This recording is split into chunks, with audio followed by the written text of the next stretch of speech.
ये बहुत बुरा हुआ, जुल्म की इंतहा हो गई और इसकी ज़िम्मेवारी जो यहाँ के लेफ्टिनेंट गवर्नर साहब हैं उनको लेनी चाहिए, क्योंकि वो यहाँ जो निज़ाम है, जो इंतज़ामिया है उसके सरबराह हैं। उसके साथ साथ वो जो दिल्ली में सरकार है उसके भी वो नुमाइंदे हैं यहाँ पर। तो यहाँ के लोगों के जानो माल का तहफ़्फ़ुज़ उनकी ज़िम्मेवारी है।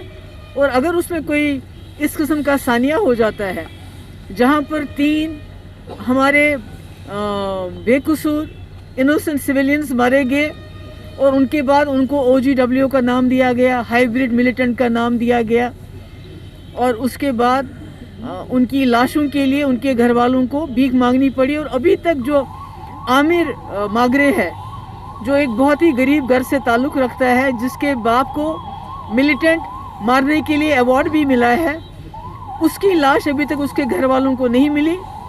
तो मेरा ये कहना है कि इस किस्म के जुल्म सितम से जम्मू कश्मीर में हालात सुधरेंगे नहीं बल्कि और बिगड़ जाएंगे, और जो दूरियां हैं मुल्क और जम्मू कश्मीर के बीच में वो बढ़ जाएंगी। और ये तशद्दुद अगर इसी तरह से चालू रहा तो मुझे लगता है कि आने वाला जो वक्त होगा वो बहुत ही जो है ख़तरनाक होगा।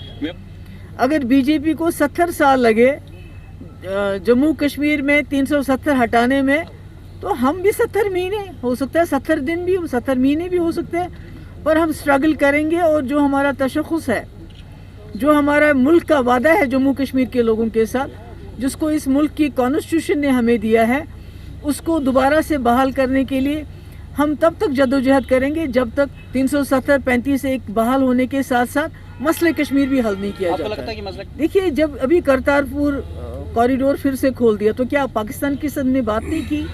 अभी पिछले कई महीनों से सीज फायर चल रहा, तो क्या पाकिस्तान के साथ बात नहीं हुई? NSAs की बात होती है, दूसरे मुल्कों में जाके बात करते हैं। अभी पाकिस्तान के NSA को फिर इनवाइट किया गया था अफगानिस्तान पे बात करने के लिए। तो जब हम कहते हैं तो चिढ़ जाते हैं, मगर बातचीत तो चल रही है। और बातचीत तो वाजपेयी ने भी की थी, जो BJP का सबसे बड़े जो लीडर थे। तो बातचीत के बगैर तो कोई बात चलेगी नहीं। मेरा मुद्दा ये है कि जो हैदरपुरा में एनकाउंटर हुआ, लोग इतने बेदिल हो गए हैं कि अब वो ना तो इंसाफ मांगते हैं ना तो वो सज़ा मांगते हैं, जिन्होंने ये जो ये एक हिसाब से कत्ल कर दिए। वो कहते हैं हमें डेड बॉडीज़ दे दो, और उसमें से 2 डेड बॉडीज़ तो मिल गई, और एक आमिर मागरे की डेड बॉडी भी लेफ्टिनेंट गवर्नर को इनको कह के वापस दिलानी चाहिए, क्योंकि हमारे लिए लेफ्टिनेंट गवर्नर जवाबदेह हैं। वो यहाँ नुमाइंदे हैं दिल्ली सरकार के, और जो भी कुछ यहाँ गलत होता है उसकी जिम्मेदारी उनको लेनी पड़ेगी। इलेक्शन जम्मू कश्मीर के मसले का कभी हल नहीं रहा है। इलेक्शन आज हो कल हो, वो होते रहेंगे, आते रहेंगे, जाते रहेंगे। हाँ, बेचारे लोगों की जो रोज़मर्रा के रोटी, कपड़ा, मकान, सड़क, पानी, बिजली के लिए ज़रूरी है, मगर इलेक्शन मेरी तरजीह नहीं है। जब होते हैं तब होते हैं, हम उसके लिए तैयार हैं। कोशिश ये है मरकज़ की तरफ से कि जितना हो सके जो मेजॉरिटी है उसके वोट को डिवाइड किया जाए। चाहे वो कांग्रेस के भी अब टुकड़े कर दिए गए, PDP से लोग निकाले गए, NC से लोग निकाले गए, और नई नई पार्टियां बनाई गई। तो मेरा ये मानना है कि कोशिश की जा रही है किसी तरीके से जो मेजॉरिटी कम्युनिटी का वोट है, खासकर जो वैली का वोट है, उसके टुकड़े टुकड़े किए जाएं, ताकि यहाँ लोगों की डिसएम्पावरमेंट हो, लोगों के हाथ में जो ताकत है उसको तोड़ा जाए।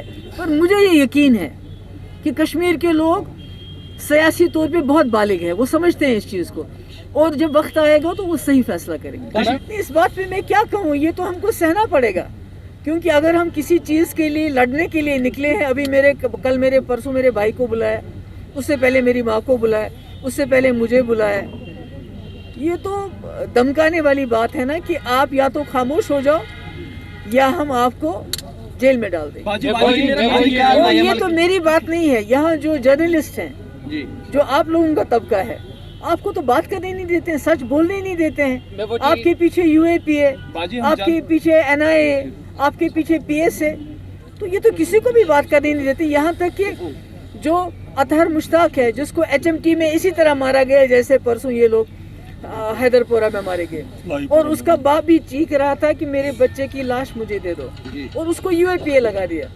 ये तो यहाँ इस वक्त तो यहाँ जंगल राज चल रहा है, यहाँ तो हुकूमती जंगल राज है। नहीं, राइट टू स्पीच क्या है, यहाँ तो सब कुछ दबाया जा रहा है। इसको तो बहुत बड़ी जेल बनाया गया है, यहाँ तो घरों को जेल बनाया गया है, क्योंकि बाहर से रोज सुनते हैं हम इतनी सीआरपीएफ आ गई, इतनी बीएसएफ आ गई, इतनी आर्मी आ गई। वो किस लिए आ रही है? कश्मीर तो ऑलरेडी एक खुला जेल है, मगर अब घरों में हमारे लोगों को कैद करके, क्योंकि बाहर सीआरपी वाला खड़ा होगा, बाहर बीएसएफ होगा, बाहर आर्मी का बंकर होगा, तो ये तो पूरे वादी को ही जेल बनाना चाहते हैं। तो इस वक्त तो सारी जो जम्मू कश्मीर की हालात ऐसे ही ख़राब है। आप खुद सोच सुनते हैं, जम्मू जिसको कहते थे कि बड़ा कुछ 370 ख़त्म होने के बाद दूध की नदियाँ बहाएंगे हम जम्मू में, वहाँ बिजली नहीं होती, वहाँ का किसान दरबदर है, उसको ओले पड़ गए तो अभी तक उसको कोई मुआवजा नहीं है। तो कश्मीर और जम्मू की बात नहीं है, हर जगह अफरा तफरी है। श्रीनगर में भी बिजली का निज़ाम जो मीटर्ड एरिया है वहाँ भी ठप है, और जाहिर सी बात है ये दूर दराज इलाके, यहाँ भी हालात ख़राब होंगे। और हालांकि गवर्नर साहब ने कहा था बर्फ़ के साथ बिजली भी चलेगी, पर अभी तो बर्फ़ का नामो निशान नहीं, पर बिजली गायब है। ईडी, एनआईए और दूसरी एजेंसीज को के ज़रिए ब्लैकमेल किया जा रहा है। जो ब्लैकमेल, उसको लालच दिया जा रहा है, जो लालच से नहीं मानते उनको ब्लैकमेल किया जाता है। अभी हमारा 1-1.5 साल होने का है, हमारा यूथ प्रेसिडेंट बंद है, उसको ये कहा गया कि तुम पीडीपी छोड़ो और ए या बी पार्टी में चले जाओ। मेरे इंजीनियर रशीद साहब भी बंद है, और मैं उम्मीद करती हूँ और मुझे यकीन है कि इलेक्शन से पहले उनको छोड़ दिया जाना चाहिए। इस तरह से उन्होंने 1 साल धरना देके, पूरा मुन धरना देके उन्होंने अपने हुकूक हासिल किए।